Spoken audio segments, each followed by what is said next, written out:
സിനിമയിൽ അപ്രതീക്ഷിതമായാണ് ഒരു വാനില ചെടി വാനോളം ഉയരത്തിൽ വളർന്നങ്ങ് വലുതായത്. ഹാഷിറയും കൂട്ടരും മലയാള സിനിമയിൽ 200 കോടിക്ക് മുകളിൽ ഉറപ്പിച്ച ആധിപത്യത്തിന് ആ വാനില ചെടിയുടെ മധുരം ഉണ്ടായിരുന്നു. ഏറ്റവും പ്രിയപ്പെട്ടത് എന്തിനോടും ചേർത്ത് വെക്കാൻ കൊതിപ്പിക്കുന്ന പാട്ട് ഇന്ന് നാടിന്റെ മുക്കിലും മൂലയിലും നിറയുകയാണ്.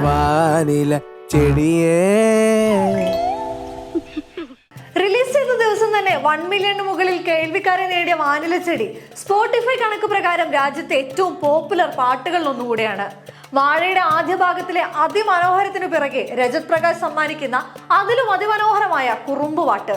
പക്ഷെ പാട്ടും പാട്ടുകാരനും ഇന്ന് ചർച്ചയാകുന്നത് സോഷ്യൽ മീഡിയയിൽ വന്ന ഒരു കമന്റിനോടുള്ള പ്രതികരണത്തിലൂടെയാണ്. ക്ലാസിക്കൽ മ്യൂസിക് പാടുമ്പോൾ യേശുദാസിന് പോലും കണ്ടിട്ടില്ല ഇത്രയും എഫേർട്ട്. മെഴുകാതെ നോർമലായി പാടൂ എന്ന ഹേറ്റ് കമന്റിന് മറുപടിയായി രജത്ത് ഒരു വാക്ക് പരിചയപ്പെടുത്തി: ന്യൂറോ ഡൈവേർജന്റ്. ആരാണ്, എന്താണ് ന്യൂറോ ഡൈവേർജന്റ്? ഇതൊരു അവസ്ഥയാണ്. നിങ്ങൾ എത്ര പേർക്ക് റിലേറ്റ് ചെയ്യാൻ പറ്റുമെന്ന് അറിയില്ല. എന്തെങ്കിലും കാര്യത്തിൽ ഫോക്കസ് ചെയ്യുമ്പോൾ, ഉദാഹരണത്തിന് പാട്ട് പാടുക, കീബോർഡ് വായിക്കുക, അങ്ങനെ എന്തെങ്കിലും ചെയ്തുകൊണ്ടിരിക്കുമ്പോൾ കയ്യും കാലും പിടച്ചുകൊണ്ടിരിക്കും.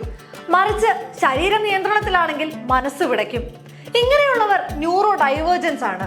ഇത് മനസ്സിലാക്കുന്നവർ ഈ വ്യക്തിക്കും ഇതുപോലെ ധാരാളം പേർക്കും ഈ അവസ്ഥയെക്കുറിച്ച് പറഞ്ഞു കൊടുക്കുക.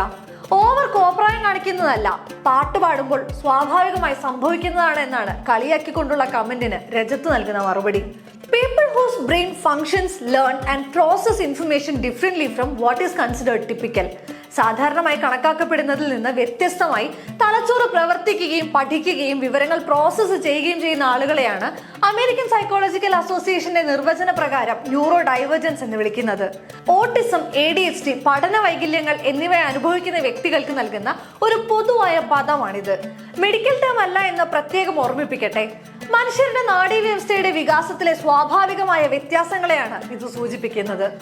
പാട്ട് പാടുകയോ കീബോർഡ് വായിക്കുകയോ പഠിക്കുകയോ വായിക്കുകയോ ചെയ്യുമ്പോഴൊക്കെ കൈയും കാലും പിടച്ചുകൊണ്ടിരിക്കുന്ന അവസ്ഥയാണ് രജത്തിൻ്റെത്. പലപ്പോഴും ആളുകൾ ഇത് നിയന്ത്രിക്കാനായി നമ്മുടെ കയ്യിലും കാലിലും ഒക്കെ പിടിച്ചെന്നിരിക്കുമെന്നും രജത്ത് അനുഭവം പങ്കുവെക്കുന്നുണ്ട്.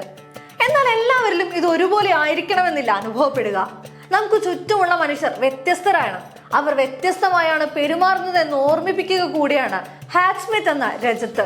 പിറകെ അനുഭവങ്ങൾ പങ്കുവെച്ചും പിന്തുണ നൽകിയും നിരവധി പേരാണ് രംഗത്തെത്തിയത്.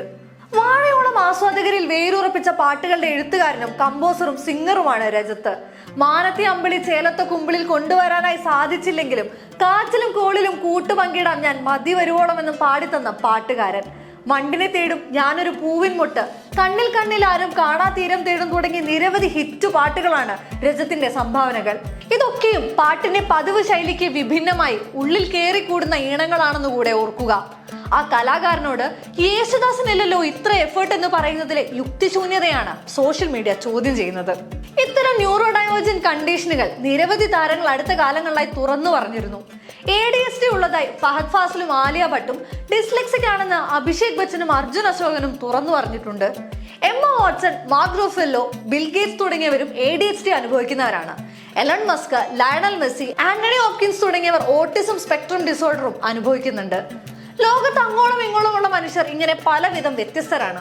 ആ വൈവിധ്യങ്ങളുടെ സൗന്ദര്യ തുടർച്ചയായി വാഴയും വാനില ചെടിയും മാറുകയാണ്. ആടി ആസ്വദിച്ച് രജത്ത് പാടുന്ന പാട്ടുകൾക്ക് ഇന്നിവിടെ വലിയൊരു മാർക്കറ്റുണ്ട്, കേൾവിക്കാരുണ്ട്. പിന്നെ ആ ചേഷ്ടകളിൽ ആർക്കാണ് എന്താണ് പ്രശ്നം? വാനില ചെടിയേ